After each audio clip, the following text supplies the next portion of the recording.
The private jet touched down 3 hours ahead of schedule. Darius Cole, worth over $2 billion, had cut his business trip short after closing the biggest merger of his career. All he wanted was to see his twin sons, Micah and Miles, and enjoy some rare quiet time in his sprawling mansion. The house felt different as he stepped through the front door. Instead of the usual peaceful atmosphere, muffled sounds drifted from somewhere deep inside. Darius loosened his tie, expecting to find his boys playing with their toys in the nursery. His Italian leather shoes clicked against the marble floor as he made his way through the grand hallway. But the sounds weren't coming from upstairs. They were coming from the kitchen. As he got closer, the noises became clearer. High-pitched screaming. Not playful screams. Desperate, terrified cries that made his blood run cold. His fatherly instincts kicked into overdrive. Something was wrong. Very wrong. Darius pushed open the kitchen door and froze completely. The scene before him defied all logic and sent rage coursing through his veins like liquid fire. His 18-month-old twins were naked in the large kitchen sink, thrashing wildly in what looked like bright blue chemicals. Their tiny brown bodies were submerged up to their chests, and they were screaming as if their lives depended on it. Standing over them was Naomi, his trusted maid of 2 years, holding a plastic bottle and pouring more of the mysterious blue liquid into the basin. The woman he trusted with his most precious possessions appeared to be torturing his children right in his own kitchen. Micah's little arms reached desperately toward the edge of the sink, while Miles kicked frantically, sending blue water splashing everywhere.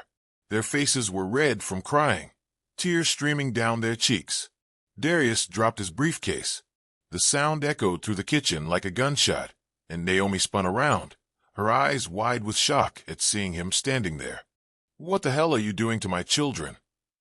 Darius roared, his voice bouncing off the kitchen walls with the force of a thunderclap. His hands clenched into fists as he stepped forward, his expensive suit jacket straining against his broad shoulders. Naomi nearly dropped the bottle, but kept her grip on the squirming babies. "Sir, please don't interrupt. They have to stay in for the full treatment time. I know it looks terrible, but—" "Treatment?" Darius cut her off, his voice cracking with fury. "That looks like industrial cleaner. You're pouring chemicals on my sons while they scream in agony." He snatched the bottle from her hands, examining the unmarked plastic container filled with the ominous blue liquid. No label, no instructions. Nothing that suggested this was anything other than household cleaning solution.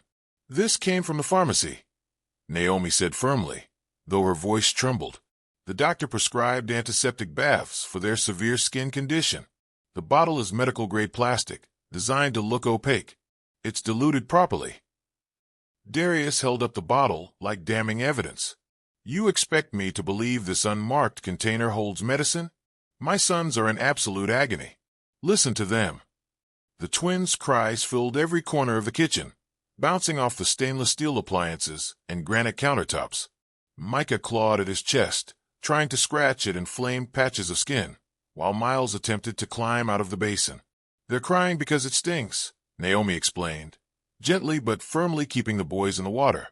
"Not because it's harming them. If I let them out before the timer finishes, the infection will spread to healthy skin." Darius's eyes snapped to the small kitchen timer, sitting on the counter. 7 minutes and 15 seconds remained. His voice dropped to a dangerous whisper.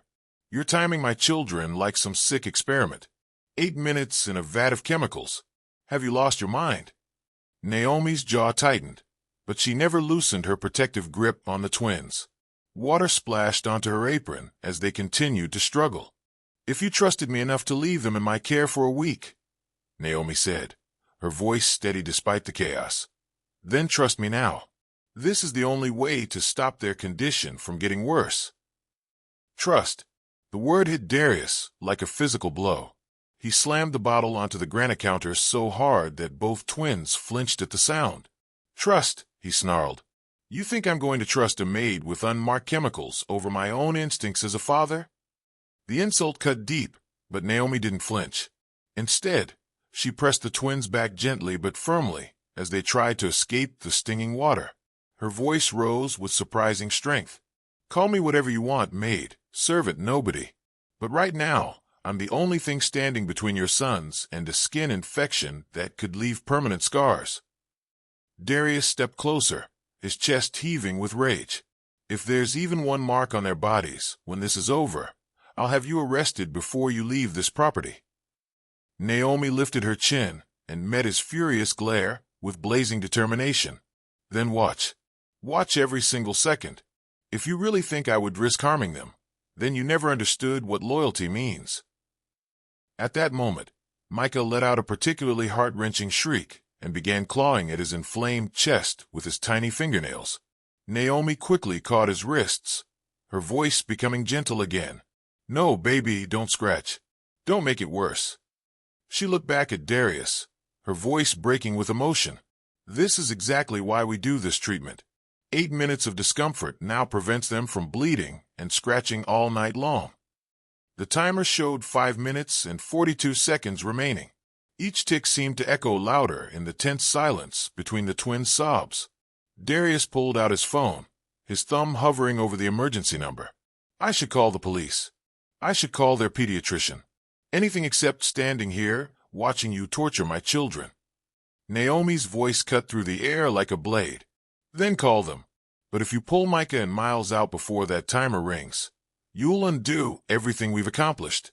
You'll make their suffering meaningless. Darius's hand shook as he dialed Dr. Patel's direct line. The phone rang twice before the familiar voice answered. Mr. Cole, is everything all right?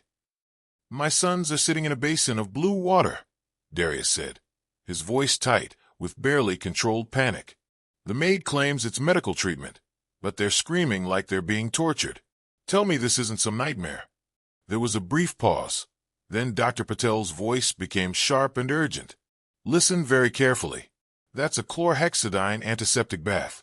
It's tinted blue for safety identification.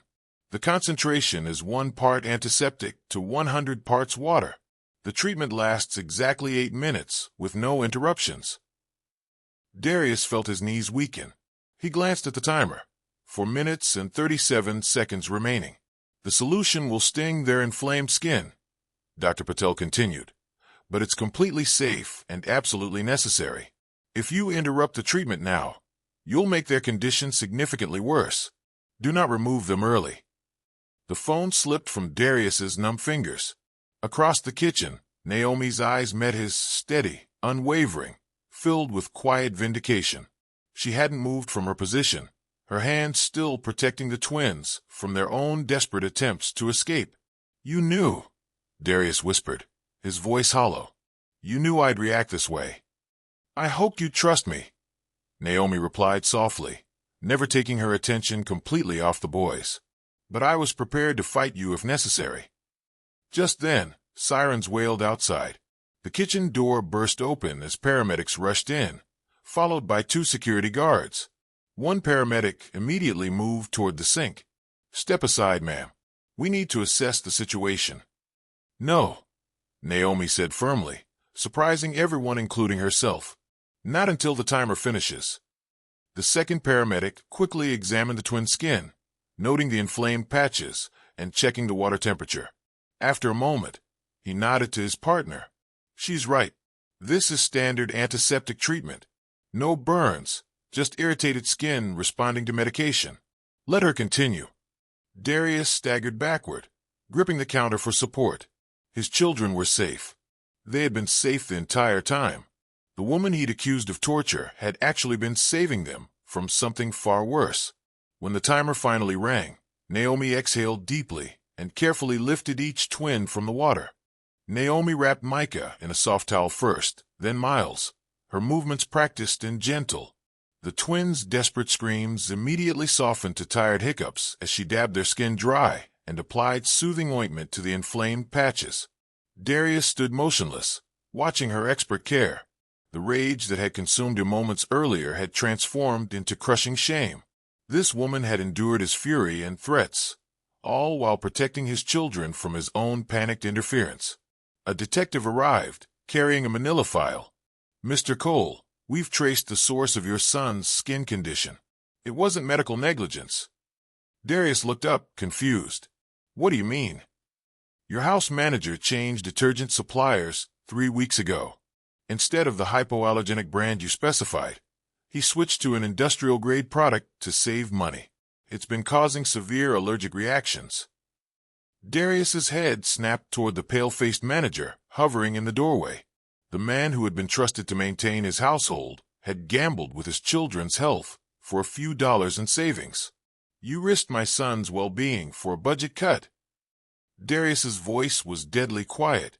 The manager stammered, "Sir, the other brand was twice as expensive. I thought we could." "You didn't think at all." Darius stepped forward, his fury now having a proper target. "You experimented with my children's bodies to pad your efficiency reports." He turned to the security guards. "Remove him from my property immediately. He's terminated." As the disgraced manager was escorted out, silence settled over the kitchen. The twins had fallen asleep in their towels, finally peaceful after their ordeal. Naomi stood quietly, her apron soaked, hair clinging to her forehead, exhaustion evident in every line of her body. "I almost stopped you," Darius said finally, his voice barely above a whisper. "I almost ruined the only treatment that could save them." Naomi adjusted Miles in her arms and looked at him with tired but understanding eyes. "Fear speaks louder than knowledge, sir. But sometimes we have to be louder than both." 3 months later, Darius announced changes throughout his household. No product substitutions without pediatric approval. All medical treatments clearly labeled and documented. Most importantly, Naomi was promoted to head of childcare with full medical authority and a salary that reflected her true value. That night, as he tucked his healthy sons into bed, Darius realized the most important lesson of all. Sometimes the people we trust most are the ones willing to stand against us when we're wrong.